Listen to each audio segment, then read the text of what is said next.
حضرت ابو سعید خدری رضی اللہ تعالیٰ عنہ سے روایت ہے، انہوں نے فرمایا میں نبی صلی اللہ علیہ وسلم کی خدمت پہ حاضر ہوا جبکہ آپ کو بخار تھا۔ میں نے آپ کی جسم مبارک پر ہاتھ رکھا تو لحاف کے اوپر رکھے ہوئے میرے ہاتھ کو حرارت محسوس ہوئی۔ میں نے کہا اللہ کے رسول آپ کو کتنا سخت بخار ہے؟ آپ نے فرمایا ہم انبیاء اسی طرح ہوتے ہیں کہ ہمیں مصیبت یا آزمائش بھی دگنی آتی ہے اور ثواب بھی دگنا ملتا ہے۔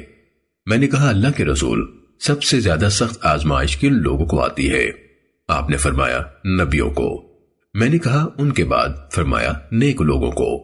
انہیں فقر کے ذریعے سے آزمایا جاتا تھا، حتیٰ کہ بعض اوقات ایک آدمی کو صرف ایک چادر میسر ہوتی تھی جسے وہ جسم پر لپیٹ لیتا تھا، اور وہ مصیبت پر اس طرح خوش ہوتے تھے جس طرح تم راحت پر خوش ہوتے ہو۔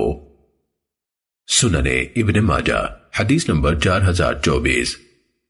حضرت عبداللہ بن مسعود رضی اللہ تعالیٰ عنہ سے روایت ہے، انہوں نے فرمایا گویا میں رسول اللہ صلی اللہ علیہ وسلم کو دیکھ رہا ہوں کہ آپ کسی نبی کی حالت بیان فرما رہے ہیں۔